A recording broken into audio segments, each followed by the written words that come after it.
So in this video, you would have the cheat sheet on how you could craft your resume and cover letter. I'll be providing you concrete examples from different provincial governments on what they expect to see in your resume and cover letter. So yeah, let's get to it. And remember to share, like, and subscribe.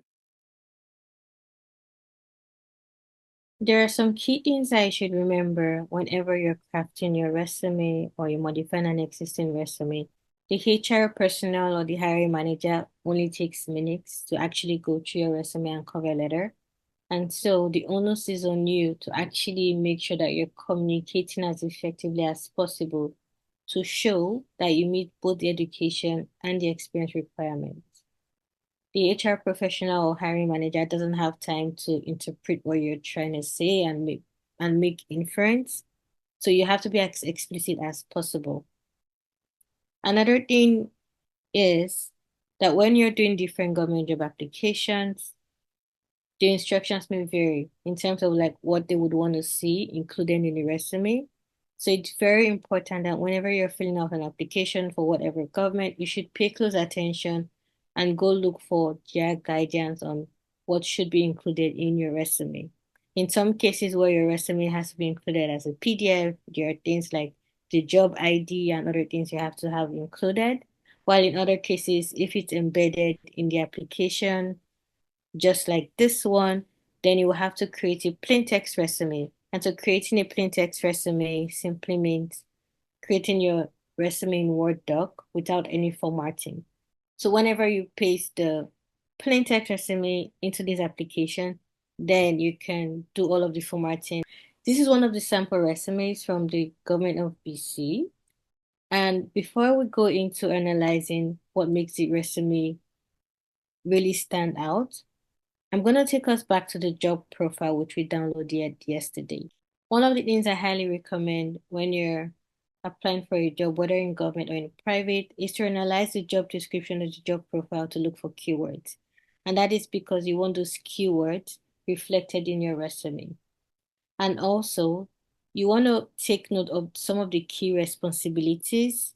And so that would help you to analyze what skills are needed and also to match the things you've done before to the skills that are needed for the job. So I've gone through this and I just highlighted a couple of points. So this position requires lots of communication with clients. So of course, there's customer service in there and communication skills. There is also desired knowledge for social programs. So if you have knowledge of social programs, and then there's also a desire for skills like records management, financial responsibility. And so these are key things that you know you would want to include in your resume if you have them. And then again, things around general administrative and clerical support. And one thing I love about the list of accountabilities, it means that you can actually go through to see what is it that's here that you've actually done before that you could actually stress in your resume. And so it doesn't mean that all of the accountabilities you need to have done them before. Because I would always say if you look at a job description and you meet 50% of what the job requires, you should apply. What matters is how you're marketing that 50% that you know. Because again, it's not just the quantity of the experience. In some cases, it's also the quality of the experience. So if you can both quantify and qualify your experience, you are good to go. So when you go through the accountabilities, it kind of helps you to see what bullet points you should be including in your resume. So for example, if in previous positions you've had to do things around um, supervising access for care. It may not even be for children, but you've done things around supervision, you've done things around, collaborating with other people, like interdisciplinary collaborations, other agencies. If you've had to respond to phone calls, again, communication skills, if you've had to engage with families and provide information to them.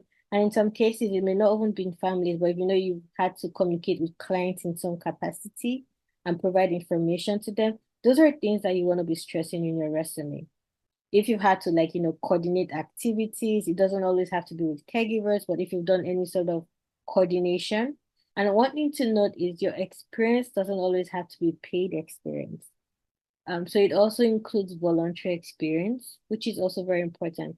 And even if you're a graduate student and you're applying for positions, things that you did within your coursework. So again, knowledge and skills, skills that you gained during coursework, knowledge that you gained during coursework, those are important to highlight in your cover letter and your resume. In some cases, when I'm highlighting some of those keywords, I like to put them in bold because then it catches whoever is reviewing it that, oh, this is a skill that we need and this person actually has it. Three things I think people should always keep in mind is it is not just about what responsibilities you've done, but how well you have done them.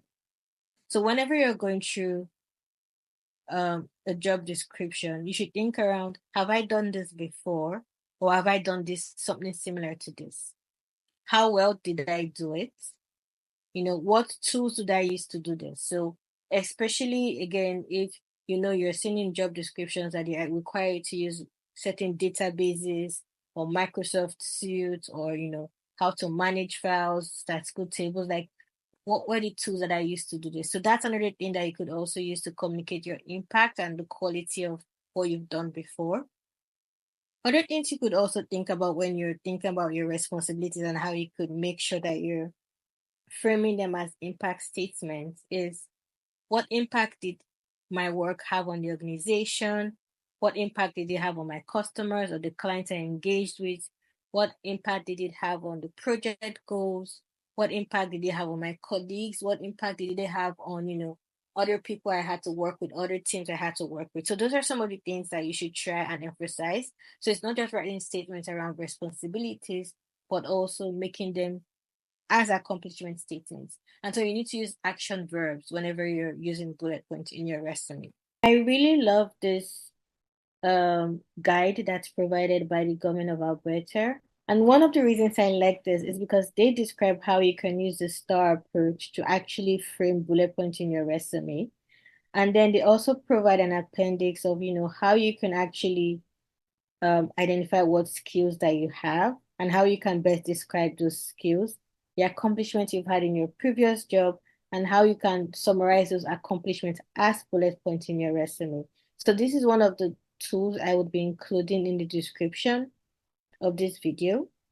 They also provide tools on how you could, analyze a job description for what qualifications and experience requirements are needed for a job and how you can make sure that you're actually including this in your resume. In some government applications, it will be explicitly stated that the chronological resume is preferred.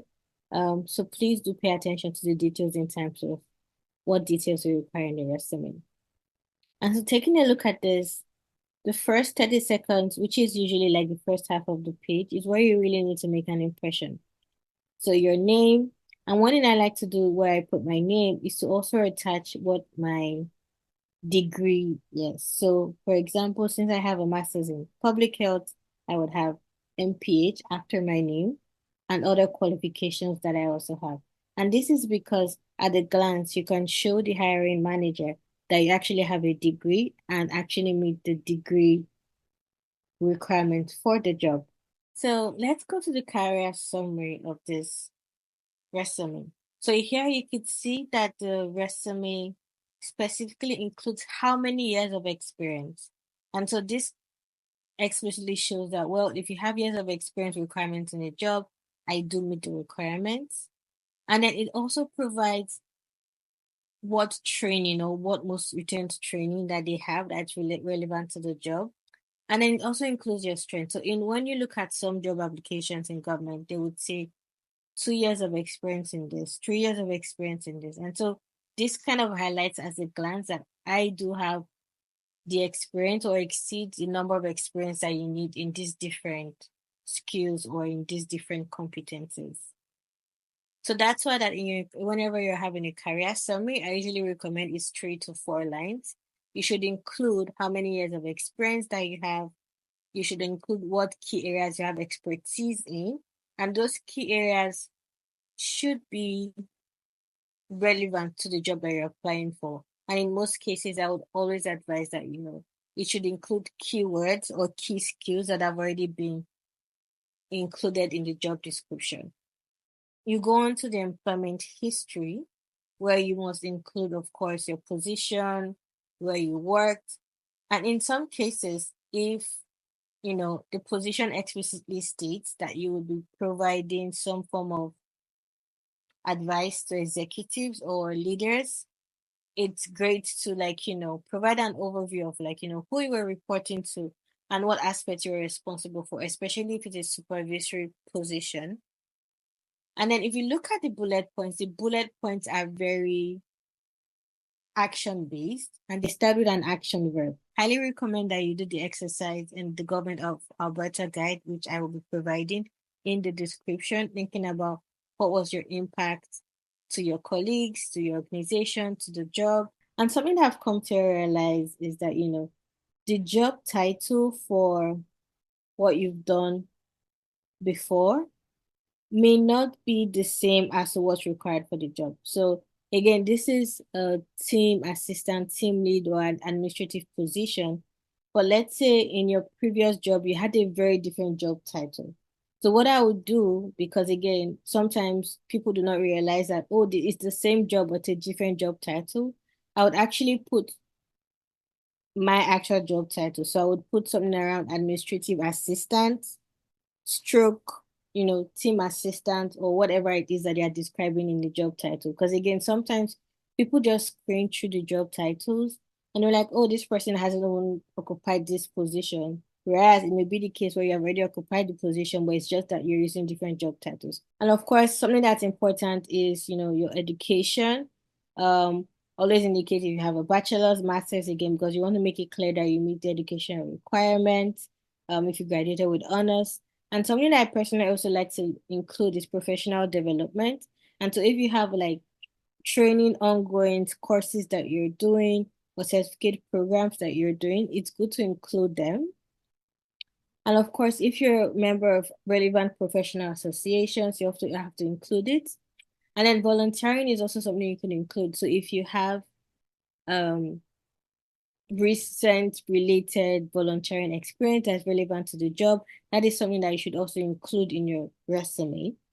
If you're curious to know how you can actually build these core competencies sections in your resume using keywords, I do talk about this in my previous video where I talk about skill mapping. So please, if you're interested, you can go to that video where I talk about skill mapping and how we can do market research and know the keywords that you should be including in your resume. Cover letter is your chance to communicate that you meet and exceed the education and experience requirements. And I do really love these top 10 tips for cover letters that are provided by the Ontario government. So you can go through, and I would also be providing the link in the description. One of the mistakes that I've seen people make is that they repeat exactly what's in their resume in the cover letter. The cover letter is your chance to show the hiring manager, number one, why you're interested in the position. So how does this position that you're applying for align with your previous experience or qualification? Or what is it about the position that interests you? The second thing for you to do is to also showcase explicitly, I meet the education and experience requirements for the position. And then I go on to provide concrete examples of how I meet those requirements. So again, I am not waiting for the hiring manager to kind of figure out if I meet the requirements or not. I am explicitly stating it and then I'm showing them. So this is why I really love this sample provided by the BC government, because the impression that, I have done this before and I can replicate it again. I am not coming to grow into the position. I'm showing you that I have done this before and I'm going to hit the ground running. One of my favorite cover letter templates is that provided by Wonsulting, and they do provide, a good framework for how you can actually explicitly state how your experience is relevant to the role and the skills that you're immediately bringing to the team and how you can frame those skills. Of action verbs, which is very helpful, which you can include in your resume. They also have a descriptive word list on how you can describe your personal skills, your teamwork skills, and other fundamental skills. Now you have all of the resources that you need to actually craft a winning resume and cover letter. So in the next video, we'll be covering how to actually answer screening questions. So screening questions are used to also assess your eligibility, that you meet the education and also the work experience requirement. And so in most cases, even if you do think you have like a winning resume and cover letter, if you did not answer the screening questions sufficiently, you're not going to get in. So make sure you watch the next video where we're covering screening questions and the common mistakes I should avoid when answering these questions. And of course, if this series has been helpful to you, do not forget to like, subscribe, and also share with a friend. And I'm always very happy to answer any questions that you have in the comments. Thank you.